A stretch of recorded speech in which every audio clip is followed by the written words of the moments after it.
Hello and welcome, everybody. First, I gotta give a shout out to Peter from Bloodsoaked for letting me use the multi tracks for his song and also letting me to make a video about it. Thank you, Peter. You're awesome. Before we get into the tones of this song, I'm gonna give a quick, brief history of the 90's death metal tone. The first chapter in the 90's death metal tone is the solid state era, which generally was popularized by Chuck Schuldiner and his Marshall valve state amps. Then it was early Cannibal Corpse with crate amps, solid state crate amps, and also there were other bands that were using stuff like Ampex and such. And in terms of replicating them in the plugin form, there isn't any free version of those amplifiers that I know of. The only amp that I know that exists is the Audiority VS8100, which is not free. But if you want the Chuck tone and that Marshall valve state tone, this is the way to do it. But ironically enough, the tone that we have for the main rhythm guitars here is actually kind of sounds like a solid state, which we will get into later. The second chapter in the 90's death metal era is the Rat into a Marshall amp, which was popularized by Obituary and Morbid Angel. Obituary used the Procorat 2, I believe, into a GCM 800, and Morbid Angel was using a Procorat supposedly into a JCM 900 for most of their career. So, which is also replicatable in plugin form, thankfully, unlike the solid state amps. So, yeah, we will get into that also. The third chapter is the post Crate Amps Cannibal Corpse, which they were using door rectifier and boosting them with Metal Zone, which later on, I think in the mid 2000s, they switched out to using Maxon tube screamers, like a modded tube screamer, Maxon ST9s and such. But the early days of dual rectifier, Cannibal Corpse Tone was a metal zone in front of a dual rectifier. So yeah, we also have that here as well. And there is also another chapter in the 90's Death Metal, which is the Entombed and the Boss HM2 era, which again I don't have any free plugins to replicate that other than Audiority Heavy Pedal that they have, which is not free. So I'm sorry, I have to leave that out of this video as well. But unfortunately, I don't know any free ones. So if you know, drop them down below. Okay, so I'm gonna explain what I used for the rhythm guitars that you heard in the beginning. Then I would just go down to the other tones as well. So for the main rhythm guitar, I used the TSC Audio Rat into a Aurora DSP Goblin. This is pretty cool. It comes stock with some free IRs as well, but you can turn the IRs off and use your own. I'm using the built-in ones just to keep this video simple and accessible to everybody. And pretty simple. I just cut some mids out and added the rat in front. So let's take a listen in solo.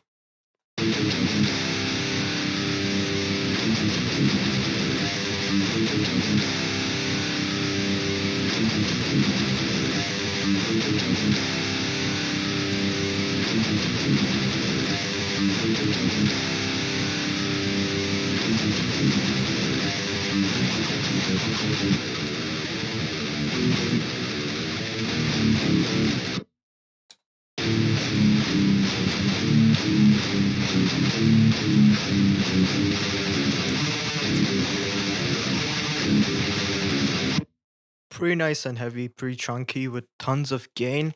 I know some people don't like to use a lot of gain, but in my opinion, what makes a 90's death metal tone is a shit ton of gain. So you can experiment with the gain knob and dial in just the right amount of gain for you, but I like to use a ton of gain for that early 90's death metal sound.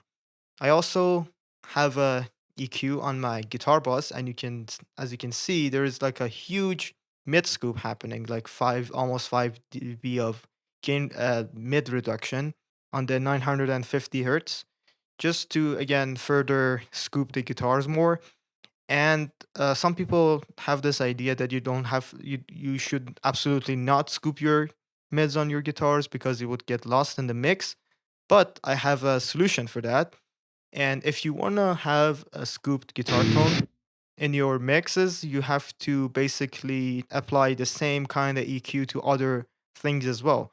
So adequately, I also have like a mid scoop on the drums as well. I also am doing like carving out some of the mid frequencies out of the vocals as well. So the guitar, while it's scooped, it also sounds tight and it also sounds upfront in the mix. So that's one way to do it. If you want that 90s death metal tone, you have to make it work by scooping other elements out of the mix as well. Or you can use the EQ on your master bus, which I don't want to do that because I like to process each individual track. So this was the my quote unquote solid state tone for the main mix. Let's get into the morbid angel tone or the martial tone with the rat in front. For that, I'm using the Nembrini Audio rat, just because the Nembrini Audio's rat is actually sounds a little bit more accurate to the real Proco rat, in my opinion. The TSC Audio rat has a little bit more mids than this. So, I mean, you can go wrong with either one. Either one is pretty great, in my opinion, but this is the more accurate sounding rat pedal, in my opinion. Then I'm using the Lupu's plugins hybrid, which is a Marshall type thing. They have like it has like a JCM mode and a plexi mode. I have the gain all the way up, this thing all the way up, input all the way up, and EQ to taste. Very low on mids. And for the cabs, I am using the Nuddy IR from Ignite Amps, which is free. You can get it down below as well. In fact, all of the plugins that I'm going to mention in this course are completely free. So to keep it simple, I use the stock cabs that come with this plugin. So I basically did like a balance to 100% left and did a SM57 off axis, which is again what it comes stock with. You can use third party IRs if you want, you can experiment with that, but just for the sake of this video, I'm just keeping it simple. And I changed the settings for the low pass. By default, it's like on 6K. I raised it up to 11. So let's hear that and compare it to the Goblin sound.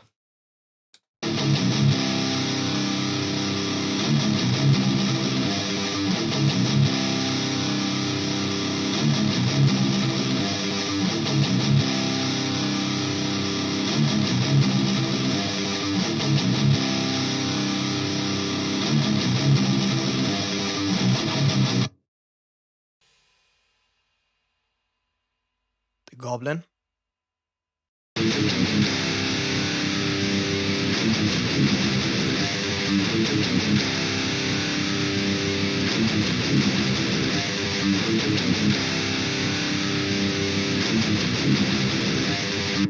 Ton more mids, ton more attack versus the Marshall tone.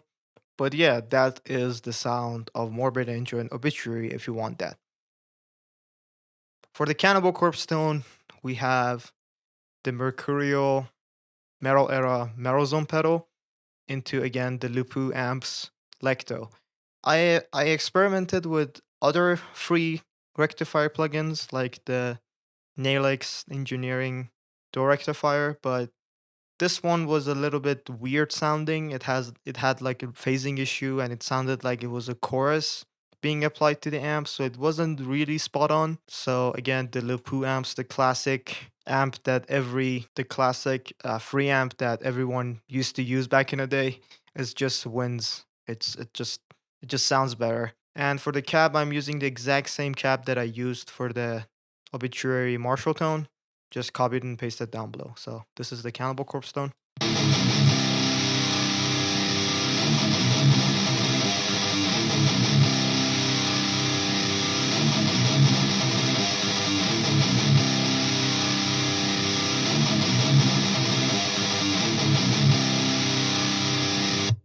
Comparing it to the Goblin.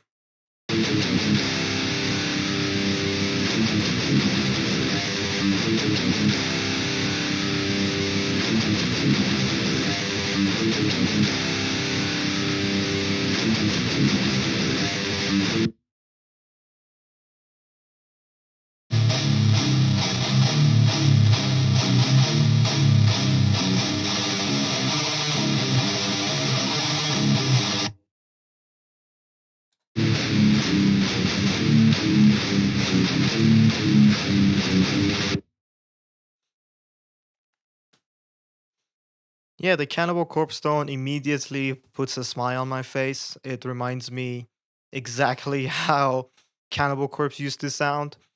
And, it just brings a huge grin to my face. It reminds me of the first time that I heard Cannibal Corpse and and I got hit in the head with that huge, extreme recto sound with shit ton of gain.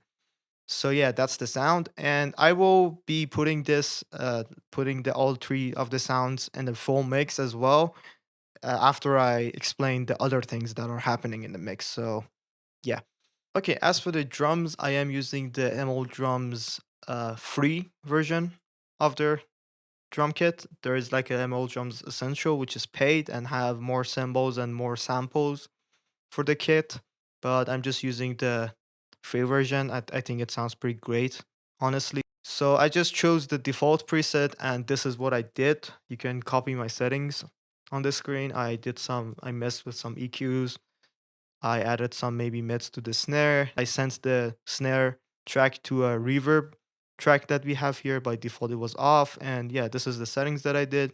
I added a limiter just to keep the peaks under control and not clip the drum track because, this is my fault. I was mixing with a lot of volume and didn't compensate for headroom and such. So I wanted to push the snare track a little bit louder. And to do that without clipping the track, I had to use a limiter. But, it's just something you don't have to do if you gain stage your tracks correctly.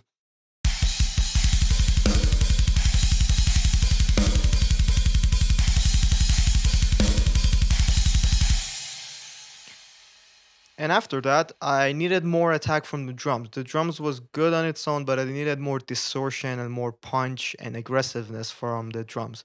So I'm sending the main drum track, which is this, to a drum crush, which on the drum crush, I have a EQ just cutting up some low end, high passing and low passing, and adding a distortion, then blending it in with the main drum sound. So this is the drum crush on its own.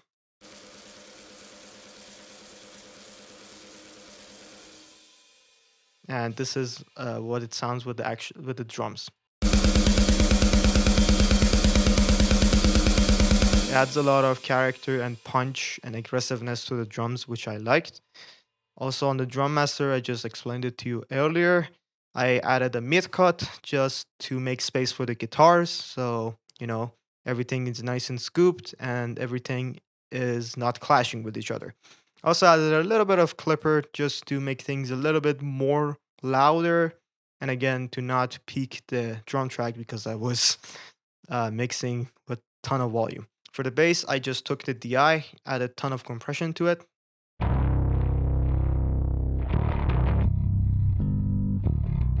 This is like a free version of the distressor. It has only two knobs, so it's pretty much easy to use. Added a little bit of EQ, a little bit of low end boost around 61 hertz, and high passing around 31. I'm low passing a lot of things out. I'm low passing around 4K because there was a lot of stuff on the top end that I didn't want. So let's hear what it sounds with and without it.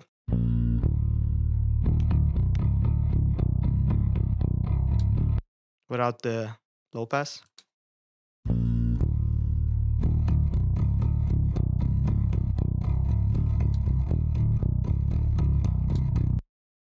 So with the low pass, it actually kind of sounds like it's going through an amp. So yeah, I think the track needed that kind of low pass, so I applied it. Then just like with the drum, I have like a bass crush here that I'm sending the main bass track into it. And on this, as you can probably guess, I have a distortion, and I have the same TSE audio rat that I was using. Then an EQ, just high passing around 200 hertz, 220 hertz, just to keep the low end out of the main bass DI because I want to have the low end from the bass DI mostly, and this bass crush I just want the mid range, and I'm low passing around again 4 kilohertz to make it sound like it's going through an amp without actually going through an amp.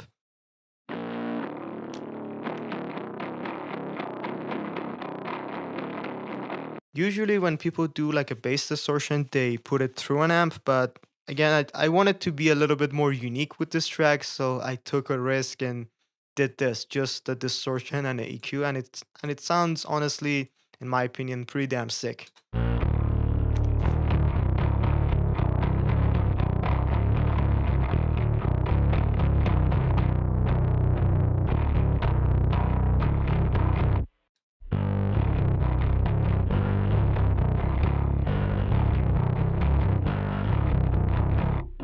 If you don't want to go to the hassle of doing this, you can just apply a heavy compressor that I just did with something like the Bass Overdrive by TSC Audio, which again, maybe 10 million people on YouTube have recommended this plugin as a free alternative sans amp for for heavy bass tones. But I just wanted to be a little bit more unique, so I did what I did.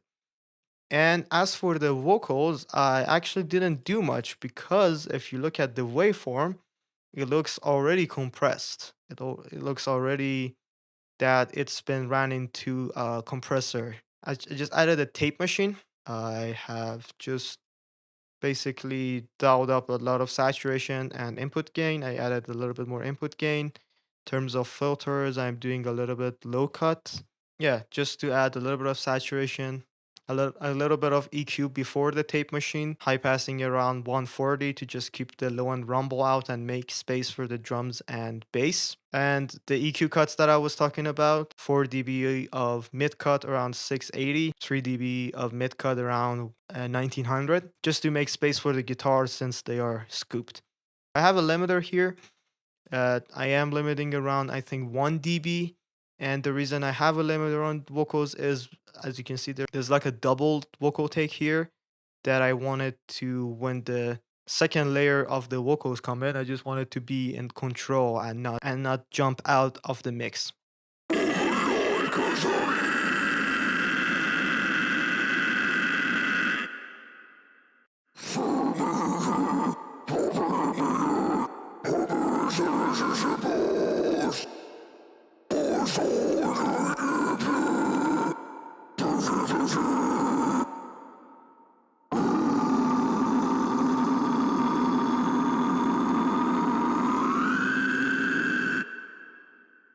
Okay, for the reverb of the vocals, I am just using a single plate reverb. When it comes to black metal mixes, I like to use a ton of delay as well, but for the 90s type death metal kind of stuff, you just need a single simple reverb.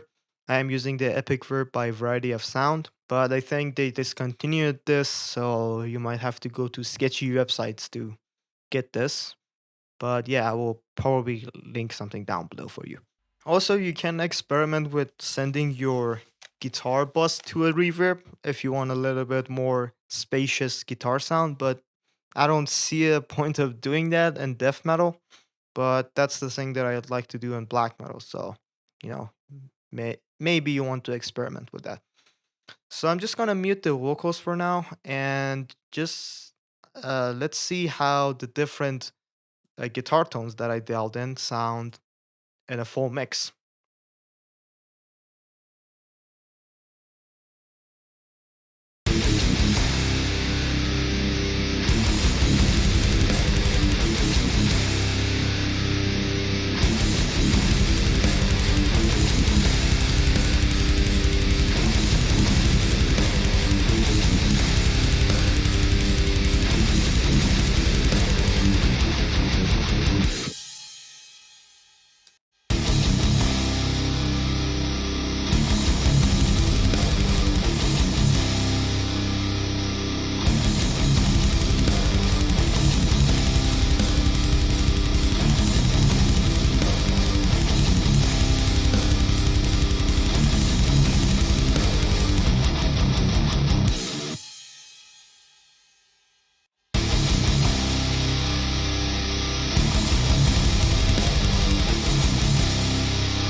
Okay, I almost forgot about the processing that I'm doing on my master bus or master track. I am adding a little bit of compression to my master track, just like as you would with the SSL master bus compressor. Finally, lasting on my master bus track, a limiter just to prevent clipping the master track and make things a little bit louder if possible. This track didn't need ton of volume because I was mixing super loud, so I just applied the compressor as stock as it is, just turn down the ceiling of the compressor. Yeah, thank you for watching. Thanks for taking your time. If you have any questions, leave them down below. Like, share, subscribe, all that jazz, and see you guys in the next time.